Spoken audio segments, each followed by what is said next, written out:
for de novo. Isto aqui mostra urgência. Jesus tem urgência para mudar a tua história. Jesus tem urgência para mudar a história de alguém da sua casa. Jesus tem urgência para fazer algo extraordinário. Ele tem urgência. E tendo Jesus entrado em Jericó, ia passando. Muito obrigado, toma o teu assento e me preste a sua atenção por alguns minutos. O texto que ora acabamos de fazer menção, de fato, é um texto que todos nós estamos familiarizados com ele. Percebam que o texto que lemos nos mostra o exato momento em que Jesus está entrando em uma cidade chamada Jericó. O interessante é que, na realidade, Jesus não estava indo para Jericó. Na realidade, Jesus, ele estava indo para Jerusalém, aonde ele faria a sua entrada triunfal. Porém, o narrador Lucas narra Jesus passando pela cidade de Jericó. Quando nós olhamos para esta cidade chamada Jericó, nós entendemos que Jericó era uma cidade considerada amaldiçoada. Quando nós olhamos para o livro de Josué, o seu capítulo de número 6, o seu verso de número 26, nós vamos encontrar Josué conquistando a cidade de Jericó. Jericó, para quem não sabe, foi a primeira cidade que Josué conquistou como líder de Israel. Quando ele conquista esta cidade, a Bíblia diz que Josué lança sobre Jericó uma palavra de maldição, dizendo: maldito seja o homem que se levantar e reedificar esta cidade, porque quando assim ele proceder, ele vai perder o seu filho primogênito. Quando este homem estiver terminando de construir a cidade, para colocar os portais no lugar, ele vai perder o seu filho mais novo. O tempo se passa. Quando nós olhamos para o primeiro livro dos Reis, capítulo de número 16, verso de número 34, a Bíblia diz que um homem por nome Riel se levanta. Quando Riel se levantou, ele se levantou para reedificar a cidade de Jericó. Quando ele reedifica esta cidade, a Bíblia diz que ele perde o seu filho primogênito. Quando Riel está terminando de construir a cidade, para colocar os portais no lugar, ele perde o seu filho mais novo. O tempo se passa. Quando nós olhamos para o segundo livro dos Reis, capítulo de número 2, verso de número 19, a Bíblia diz que o bastão profético é passado para Eliseu. O primeiro lugar que o profeta Eliseu passa a habitar e a morar e a ensinar os aprendizes de profetas foi em Jericó. A Bíblia diz que quando ali ele chegou, os homens daquela cidade se aproximaram e disseram: meu Senhor, a cidade onde nós habitamos, ela é muito boa, ela é bem acentuada, ela é bem visível, porém as águas são amargas e a terra é estéril. Em outras palavras, eles estão dizendo: meu Senhor, não tem como beber da água, porque a água é saloba. Segundo o historiador diz que a fonte de Jericó estava envenenada. Eles estão dizendo: não tem como beber da água e também não tem como plantar nesta cidade, porque toda a semente que nós lançamos na terra, a semente não vinga, a semente não brota. O que me chama a atenção é que o profeta Eliseu vai fazer algo inédito. O profeta Eliseu olha para eles e pede que eles lhe apresentassem um prato novo. Isto aqui mexeu comigo, gente, porque o profeta Eliseu não pediu um prato quebrado, o profeta Eliseu não pediu um prato rachado. O profeta Eliseu, ele pede um prato novo. Quando nós olhamos para esta atitude do profeta, nós conseguimos extrair daqui uma lição. Porque na realidade, o Deus a qual nós servimos não é Deus de coisas velhas, mas o Deus a qual nós servimos é um Deus de coisas novas. É por isso que a Bíblia diz que não se pode colocar vinho novo dentro de odre velho, porque o odre velho não vai suportar o vinho novo, então vai se romper. A Bíblia também diz que não se pode colocar remendo novo em pano velho, porque o pano velho não vai suportar o pano novo e ele vai se rasgar. A Bíblia também diz que as coisas velhas se passaram e eis que tudo se fez novo. Nós servimos um Deus de coisas novas. Além do prato novo, Eliseu também pede que eles coloquem dentro desse prato um punhado de sal. Aí você se pergunta: pregador, o que tem a ver prato novo com um punhado de sal, com águas amargas, terra estéril? A Bíblia diz que a loucura de Deus é bem mais sábia do que a sabedoria dos homens.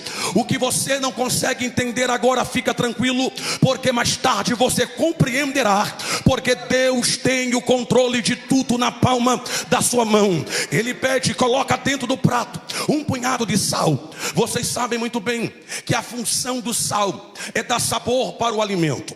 O sal não pode ser colocado de menos, e o sal não pode ser colocado demais. Se colocar demais, estraga a comida. Se colocar de menos, a comida fica sem sabor. Então o sal, ele tem que ser colocado na medida certa, na proporção certa. A segunda lição que nós aprendemos: a vida nova que Deus vai proporcionar para a sua vida, ela vai vir acompanhada de sabor. Você terá prazer de viver aquilo que Deus fará na tua história. Quando o profeta Eliseu apanha o prato com sal, está escrito que ele vai sair à fonte. Isto aqui é lindo, irmãos, porque a Bíblia diz que o profeta Eliseu foi à fonte.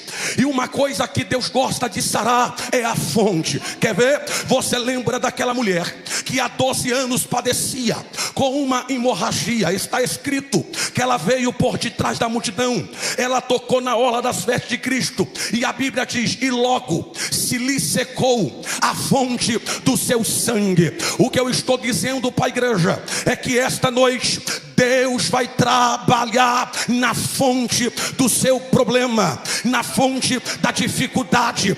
Deus gosta de trabalhar na fonte. Eliseu vai à fonte.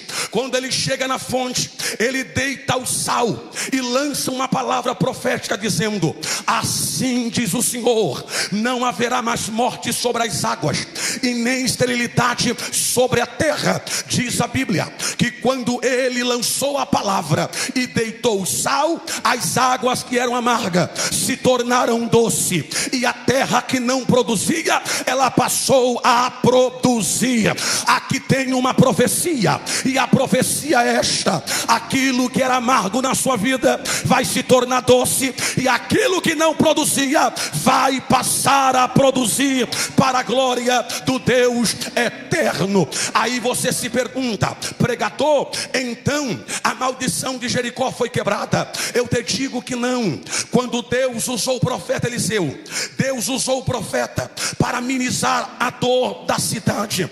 Então me diga, pregador, o momento em que a maldição de Jericó é quebrada, quando nós olhamos para o evangelho segundo escreveu o evangelista Marcos, capítulo de número 10, verso de número 46, a Bíblia diz que Jesus estava saindo de Jericó. Olhe para cá, porque para quem não sabe, na antiguidade existia duas Jericó. A primeira Jericó era a Jericó antiga, que foi reconstruída por Riel.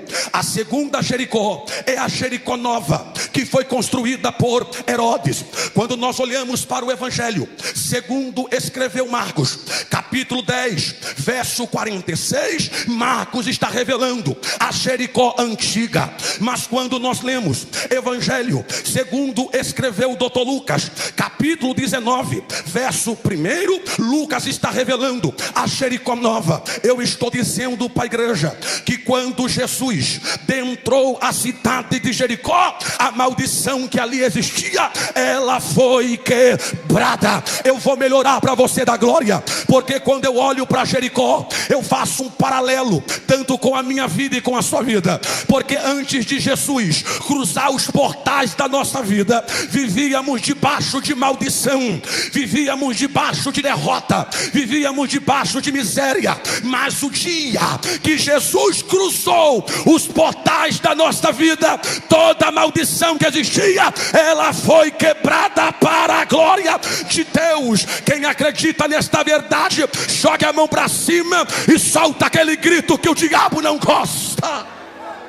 Olhe para cá, o evangelho segundo escreveu o doutor Lucas nos mostra Jesus entrando a Jericó Nova. Então percebam que quando Jesus entra esta cidade, o texto diz, e ia passando. E sabe o que é interessante? É que quando Jesus entrou, logo se espalhou dentro da cidade que Jesus estava em Jericó.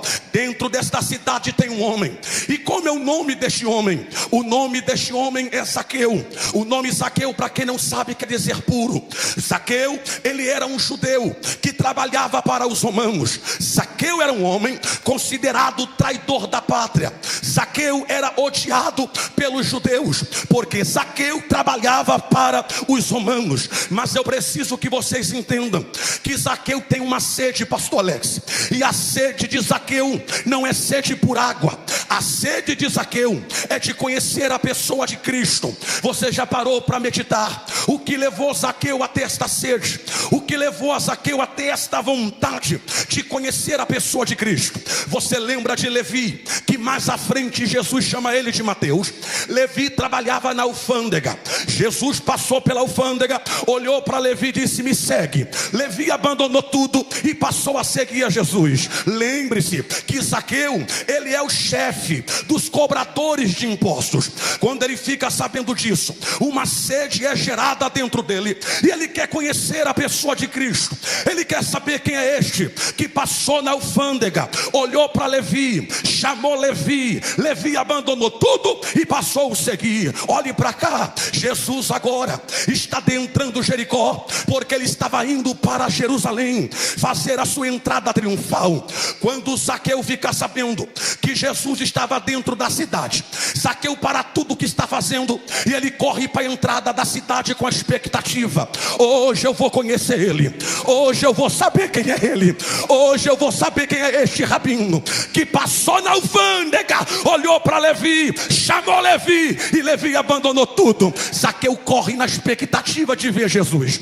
Quando ele chega na entrada da cidade, a Bíblia diz que Jesus estava rodeado por uma grande multidão, e Jesus também estava rodeado pelos seus discípulos. Porém, a Bíblia também diz que Zaqueu era pequeno, Zaqueu era de pequena estatura. Então, por mais que Zaqueu tentasse ficar na ponta do pé, ele não iria conseguir ver Jesus. Mas sabe o que me alegra nesse texto? É que Zaqueu tinha tudo para voltar para casa frustrado. Zaqueu tinha tudo para voltar para casa chutando pedras. Zaqueu tinha tudo para voltar para casa murmurando. Zaqueu tinha tudo para voltar para casa reclamando. Mas só que o texto diz no verso 4 assim: e Zaqueu correu mais adiante.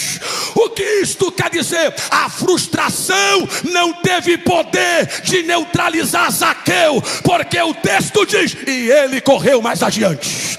O que isto quer dizer? Quem tem sonho não para. Quem tem sonho corre mais adiante. Quem tem projeto não para. Quem tem projeto corre mais adiante. Quem tem objetivo não para. Quem tem objetivo corre mais adiante. Deus me trouxe lá de Barra do Piraí para liberar uma palavra aqui esta noite. E a palavra é esta: você não vai parar, você vai correr mais adiante. Só quem vai correr mais adiante, levanta a tua mão para adorar. Nós vamos correr mais adiante. Por gentileza, eu sei que não é o teu costume e é a primeira vez que eu estou fazendo isso. Olhe para alguém do lado assim: você não vai parar, você vai correr mais adiante. Zaqueu tinha tudo para parar, mas o texto diz: correu mais adiante. Olhe para cá. Zaqueu não quis nem saber o que iriam pensar dele, o que iriam dizer dele, porque dentro dele tem uma sede, e esta sede precisa ser saciada. Ele corre mais adiante. Está Zaqueu correndo. Quando Zaqueu corre mais adiante, o texto diz: e encontrou uma figueira brava. Zaqueu encontrou o quê? Uma figueira brava. E o texto diz assim: e ele subiu na figueira. Olhe para cá. Os homens do Oriente rico não subiam em árvores, mas só que a sede está tão intensa dentro dele que ele não está nem se importando com isto. Ele vai subir na figueira brava. Segundo alguns historiadores, dizem que a figueira era brava porque tinha muitas folhas. tinha muitos galhos. Agora olhe para cá. Na mente de Zaqueu está assim: eu não quero que ele me veja, mas eu quero ver ele. Eu não quero que ele olhe para mim, mas eu quero olhar para ele. Então o que ele faz? Ele sobe na figueira. Ele está escondido entre as folhas. Isso aqui não te lembrou nada, não? Ele está escondido entre as folhas. Só que não te lembrou nada? Lembra quando Adão e Eva pegou? Qual foi a primeira coisa que Adão fez? Ele correu e pegou folha de figueira. Para quê? Para tampar a nudez. Olhe para cá. Folha de figueira não apaga pecado de ninguém. O que apaga nosso pecado é o sangue carmesim, o sangue de Cristo que foi vertido na cruz do Calvário. Ele está escondido entre as folhas, porque ele calculou: está vindo de lá, vai ter que passar aqui. E quando ele passar aqui, eu vou ver. Ele está escondido. Jesus está vindo de lá com a multidão. E cada passo, o coração de Zaqueu batia mais forte. Ele dizendo: eu vou ver ele, eu vou conhecer ele, eu vou saber quem é esse Jesus que passou lá na alfândega e chamou Levi. O texto diz que Jesus estava vindo com uma multidão. E está escrito assim: e parou debaixo da figueira. Peraí. Jesus poderia parar em tantos outros lugares. Jesus poderia parar na venda do Manel, na padaria do Joaquim. Jesus poderia parar na casa da irmã Maria, na casa do irmão João. Mas Jesus resolveu parar debaixo da figueira. Aí você diz: mas pregador, isto aí é coincidência? Que nada, é cristocidência. Sabe o que te faz estar aqui dentro hoje? Não é porque você é melhor do que todo mundo, nada disso. É porque um dia Jesus resolveu parar debaixo da sua figueira. Quando Jesus para, a multidão também para. E Zaqueu lá de cima, olhando para baixo e dizendo: é aquele. Não, eu acho que é aquele ali. Não, é esse aqui. Zaqueu não sabe quem é. Porque a Bíblia diz que Jesus não tem parecer e nem formosura. Se Jesus entrasse aqui, sentasse do seu lado e não se apresentasse, você não ia saber que era Jesus. Zaqueu está em cima da árvore, olhando para baixo, dizendo: é aquele, não, é aquele, não, é esse, não, eu acho que ele não sabe quem é. Mas Jesus se adianta, olha para cima, e Jesus disse: Zaqueu. Peraí, irmãos, Zaqueu não tinha sido apresentado para Jesus, nem Jesus para Zaqueu. Mas só que Jesus chamou ele pelo nome. O que eu estou dizendo para você é que os teus amigos te conhecem pelo teu apelido, mas Jesus te conhece pelo teu nome. Não, eu vou de novo. Os teus amigos te conhecem pelo teu apelido, mas Jesus te conhece pelo teu nome. Porque o nome Zaqueu quer dizer puro. E o que isso quer dizer? Jesus vê pureza aonde ninguém vê. Jesus gritou: Zaqueu, desce depressa. Não, olhe para cá, irmãos. Jesus não disse desce devagar, não, disse desce depressa. Isto aqui mostra a urgência. Não, eu vou de novo. Isto aqui mostra a urgência. Jesus tem urgência para mudar a tua história. Jesus tem urgência para mudar a história de alguém da sua casa. Jesus tem urgência para fazer algo extraordinário. Ele tem urgência. Desce depressa. Porque hoje, olhe para cá, porque hoje, ele não está dizendo porque amanhã, porque depois de amanhã, porque semana que vem. Ele está dizendo porque hoje. Não, eu vou de novo. Porque hoje. O que Jesus fará não é amanhã. O que Jesus fará é hoje. A cura é hoje. O milagre é hoje. A salvação é hoje. O que ele quer fazer é hoje. Alguém acredita nisso? É hoje. Olhe para cá. Jesus diz assim: Zaqueu, você subiu para ver, agora desce para receber. desce para receber. Olhe para cá, nós estamos aqui para descer, porque aquele que é maior já está dentro desta casa, e o nome dele é Jesus. É Jesus. Eu vou falar até você da glória. É Jesus. Subiu para ver, mas teve que descer para receber. Quando ele desce depressa, está escrito: e recebeu Jesus com alegria. Olhe para cá.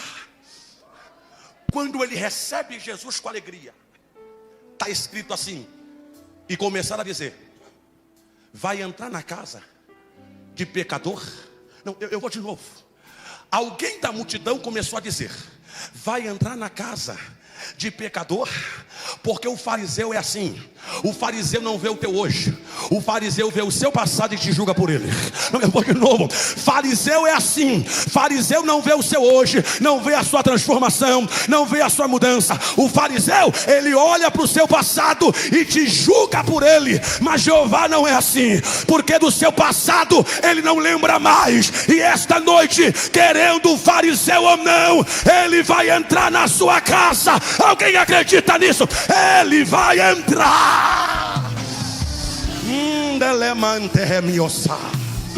Eita! Eu estou correndo aqui por causa das horas. Jesus entrou aonde? Na casa de Zaqueu. Quando Jesus entrou calado. Ele entrou calado, se assentou. Zaqueu pede a palavra: posso falar? Deixa eu falar. Fala, Zaqueu, a casa é sua. Eu dou metade dos meus bens para o pobre. E se eu, em alguma coisa, defraudei alguém, eu estou disposto, o que, Zaqueu? A restituir 4 vezes mais. A pergunta que eu faço é essa: Jesus mandou Zaqueu devolver alguma coisa? Sim ou não, irmãos? Sim ou não? Não, mas ele está dizendo: eu vou devolver. O que levou Zaqueu a tomar esta atitude? Olhe para cá, a presença de Jesus. Porque a presença dele nos constrange a mudança. Eu comparo Jesus como um espelho. Eu vou de novo.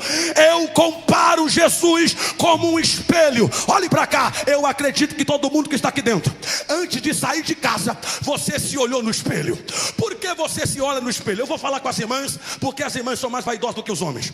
Quando uma irmã se olha no espelho, ela se olha no espelho para quê? Para ver se a roupa está legal, para ver se o penteado está legal, para ver se está tudo ok. Agora olhe para cá, minha irmã. Se a irmã olhar para o espelho e o espelho mostrar para a irmã que a roupa que a senhora colocou não está combinando, o que é que a senhora faz? A senhora troca. Se o espelho mostrar que o penteado não está legal, a senhora faz outro. Pegou? Percebeu que o espelho tem a capacidade de influenciar na nossa decisão? Não, eu vou de novo. Percebeu que o espelho tem a capacidade de influenciar na nossa decisão? Se um espelho, que é um espelho que foi feito pela mão de um homem, consegue influenciar na sua decisão, quanto mais Jesus, que nos conhece por dentro e por fora. Eu vim dizer para você que o espelho Jesus está na sua frente. E sabe qual é o problema? É que a gente vem para o culto, Jesus bate na mesma tecla e a gente faz vista grossa. Porque na realidade a gente quer ouvir aquilo que massageia o nosso ego, aquilo que mexe com o nosso emocional. Mas esta noite, olhe para cá, o espelho Jesus está na tua frente e ele está dizendo: tem coisas que tem que mudar, tem coisas que tem que ser trabalhado, tem coisas que tem que ser tirado. Olhe para cá, eu estou dizendo para você que esta noite é noite que ele vai arrancar tudo aquilo que ele não plantou na sua vida. E sabe qual é o negócio? É que todo culto Deus fala a mesma coisa. Todo culto Deus bate na mesma tecla. E você está fingindo que não está ouvindo. E Deus te trouxe nesse culto para falar com você.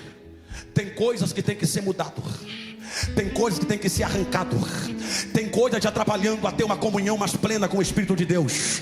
Oh meu Deus, olhe para cá. Quando um homem está dirigindo o seu carro na Dutra a 100 por hora E ele percebe que quando ele olha para o painel, tem uma luz vermelha acesa, e é a luz do óleo. Esse homem provavelmente não vai continuar dirigindo, ele vai parar o carro no primeiro posto para poder completar o óleo, porque ele sabe, se ele continuar, ele vai bater o motor e o prejuízo vai ser maior. Deus me trouxe aqui para falar com alguém. A luz do painel do carro já acendeu. É noite de você parar e rever os seus conceitos. É noite de você estacionar e rever os seus conceitos. É noite de você fazer uma alta análise de você. É por isso que Paulo diz: e o homem examine-se a si próprio. É Deus dizendo: olhe para dentro de você. Tem coisas aí que precisa ser tirado. Tem coisas aí que precisa ser arrancado. Porque a gente vem para um culto como esse, a gente ora, Deus transforma o marido, transforma a esposa, transforma o filho, transforma o pai e a mãe. Mas Jeová está dizendo: eu quero transformar você primeiro. A mudança não vai começar de lá, a mudança vai começar daqui. Porque se Jesus transformar você primeiro, pode ter certeza que toda a sua casa se renderá aos pés do Deus eterno.